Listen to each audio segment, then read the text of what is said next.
तमाम दर्शकों का आज के कार्यक्रम में बहुत बहुत स्वागत और अभिनंदन। आज हम बात करने जा रहे हैं सिंह राशि को लेकर के। और सिंह राशि वाले जो जातक हैं उनके लिए ये ढैया का काल कैसे रहने वाला है। बात साढ़े साती की करें या शनि की ढैया की करें, दोनों ही अपने आप में कहीं ना कहीं हमेशा ऐसे लगता है कि मान लो साढ़े साती या ढैया व्यक्ति के जीवन में अशुभ परिणामों को लेकर के ही आती है, जबकि ऐसा बिल्कुल भी नहीं है। हम इस पर डिटेल में चर्चा करेंगे कि क्या आपको यह साढ़े साती देकर जाएगी। मित्रों, इसी पर हमारी डिटेल में चर्चा रहेगी। बोर्ड आपके सामने, नए दर्शक हैं तो फटाफट चैनल को सब्सक्राइब कर लीजिए, बेल आइकन प्रेस कर लीजिए ताकि आने वाली अपडेट्स भी आपको प्राप्त होती रहेंगी। सिंह राशि का चार्ट तैयार है।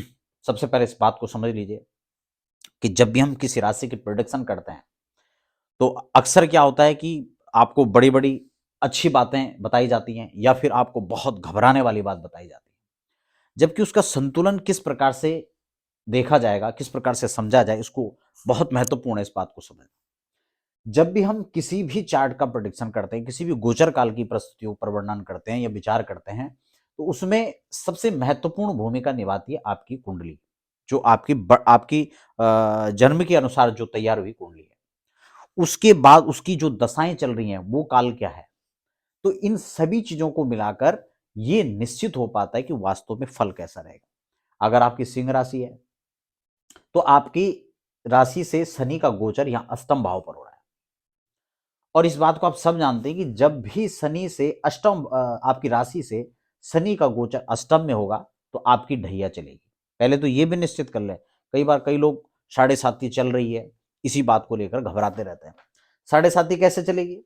शनि के आगे और पीछे जो राशियां हैं उन पर साढ़े साती चलती है, और जहां पर जो राशि आपकी है वहां से अगर अष्टम भाव पर अगर शनि है तो ढैया चलेगी। ठीक है ना?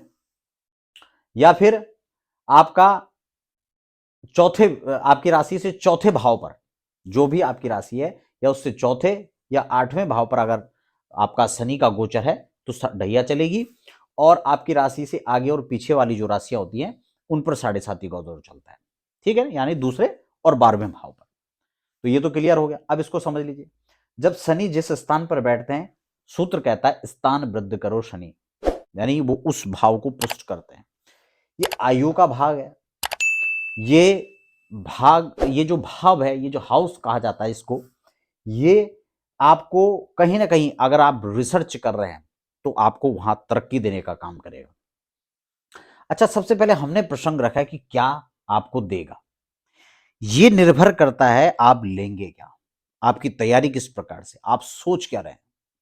साढ़े साती का और ढैया का जब भी दौड़ चलता है वो व्यक्ति के अपने मनोगत भाव पर, उनके क्रियाकलापों के आधार पर ये बहुत हद तक डिपेंड करता है कि साढ़े साती और ढैया का दौर कैसे गुजरने वाला है। अष्टम भाव कहीं ना कहीं मृत्यु का रिप्रेजेंट करता है, तो साथ ही साथ आयु को भी। आयु और मृत्यु दोनों ही का भाव जो है अष्टम भाव होता है। इसका मतलब दोनों विपरीत अवस्थाओं को, अगर हम मृत्यु को लें तो जन्म उसके विपरीत हुआ, जन्म को ले तो मृत्यु उसके विपरीत हुआ। ठीक इसी प्रकार से हर चीज को देखेंगे। अगर हम आय की बात करें तो व्यय, अगर हम किसी चीज को प्राप्त की बात कर रहे हैं तो उसका दूर चला जाना, उसका खत्म हो जाना, वेस्ट हो जाना। तो ये दोनों पलड़े एक साथ है। यहां पर इस स्थान की वृद्धि करेगा। आपकी कुंडली में शनि कैसे हैं इस पर डिपेंड करेगा। और अष्टम भाव में हमेशा से शनि को अच्छा माना जाता है। शनि द्वादश में भी अच्छे होते हैं, यहां भी अच्छे हैं, यहां भी अच्छे, जबकि ये तीनों ही भाव अच्छे नहीं माने जाते हैं। लेकिन शनि का इस स्थान पर बैठना अच्छा कहा जाता है। क्यों? क्योंकि बुरे व्यक्ति को बुरा भाव पसंद आएगा, अच्छे व्यक्ति को अच्छा भाव पसंद आएगा। तो वो वहां पर कंफर्ट महसूस करेगा, और वहां पर जब उसको अच्छा फील होगा तो वो जो करने में समर्थ है वो करेगा। तो यहां पर ये आयु की वृद्धि करेगा। आपके रिसर्च अगर आप कर रहे हैं, कोई उच्च शिक्षा प्राप्त कर रहे हैं, उसमें आपको यहाँ सफलता मिलेगी। कोई ऐसा धन जो बहुत लंबे काल से आपके हाथ नहीं आ पा रहा था, उनको दिलाने में आपका सहयोग करेगा। और शनि की दृष्टि यहाँ पर, तीसरी दृष्टि यहाँ पड़ेगी, जबकि उसके बाद सप्तम दृष्टि यहाँ जा रही है। 2 3 4 5 6 7। ये इसीलिए मैंने धन की बात की, क्योंकि ये स्थान धन का है। यहां से इसका कांटेक्ट यहां हो रहा है, जबकि दृष्टि अच्छी नहीं है, लेकिन फिर भी ये चीज यहां पर आपको सफलता प्रदान करने वाला होगा। इसके लिए क्या है, वाणी का संयम और धैर्य बना के रखना है, क्योंकि शनि को धैर्य पसंद है। तो इसलिए ये चीज, ये बहुत स्लो गति से यहां मार कर रहा है, इसलिए इन चीजों में आपको सफलता प्राप्त होगा। देवगुरु आपके यहां बैठे हैं, जो कि आपके जून में इधर चले जाएंगे, लेकिन जून तक की प्रस्तुतियों में आपका देवगुरु बृहस्पति की दृष्टि 2, 3, 4, 5 पंचम दृष्टि यहां रहेगी, जबकि सप्तम दृष्टि यहां रहने वाली है, ठीक है, और उसके बाद नवम दृष्टि यहां पर रहेगी। ठीक हो गया। तो ये बहुत आपके लिए बेहतरीन योग बना रहा है। जिन लोगों के विवाह नहीं हो पा रहे थे, उसमें विलंब था, कहीं ना कहीं रिश्ते नहीं बन पा रहे थे, तो उनके लिए देवगुरु की अमृतमयी दृष्टि इस काल में आपको लाभ देगी, आपको सपोर्ट करेगी। सिंह राशि में स्वयं में केतु बैठे हुए हैं, आपकी राशि पर केतु का गोचर हुआ है और राहु की दृष्टि भी है। इस बात से कोई इनकार नहीं किया जा सकता कि मानसिक तनाव कहीं ना कहीं बना रहेगा।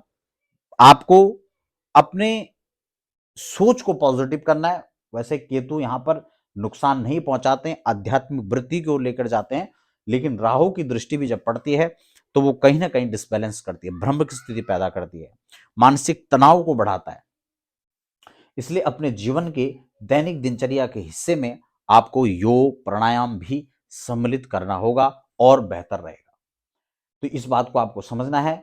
आपके स्वास्थ्य का थोड़ा आपको ध्यान रखना पड़ेगा, अपने आहार व्यवहार विचार इन चीजों पर ध्यान रखना पड़ेगा, क्योंकि ये स्वास्थ्य को थोड़ा सा प्रतिकूल बना सकता है।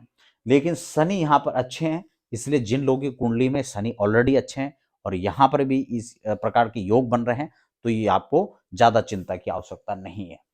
इसके बाद संतान से आपको जो है लाभ प्राप्त हो सकता है, शिक्षा से आपको अच्छा लाभ प्राप्त सकता है। जो एजुकेशन के फील्ड में जुड़े हैं, जो बच्चे पढ़ रहे हैं या पढ़ाने का काम करते हैं, ट्यूशन पढ़ा रहे हैं, उन सभी बच्चों को यहाँ पे एक अच्छा लाभ देगा जा सकता है।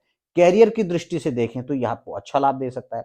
अगर आपने कोई कर्ज लिया हुआ है तो कर्ज से मुक्ति के रास्ते यहाँ पर खुल सकते हैं, अर्निंग के स्रोत यहाँ पर जो है बन सकते हैं।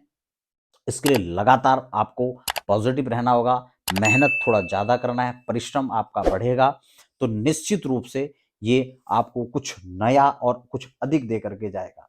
मैंने बार बार इस बात को कहा कि क्या देकर जाएगा, ये इस बात पर निर्भर करता है कि आप लेने के लिए किस प्रकार की व्यवस्था को बना के बैठे।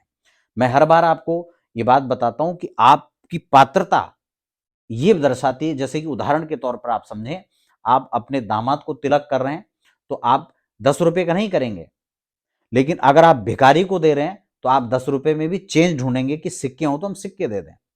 तो ये बात हमेशा निर्भर करता है कि सामने वाला लेने वाला कौन है, उसकी हैसियत क्या है, वो किस पद पर है, किस कद पर है। तो अपना पद और कद आपको यहाँ पर इंक्रीज करने की आवश्यकता है। शनि निश्चित रूप से आपको बहुत कुछ देने वाले हैं। इस ढैया काल का भी आप बहुत अच्छा लाभ से ले सकते हैं, बहुत कुछ आप प्राप्त कर सकते हैं। तो आशा करता हूं आज का कार्यक्रम आपके लिए अच्छा रहा होगा। फिलहाल दीजिए इजाजत, बहुत बहुत शुभकामनाएं।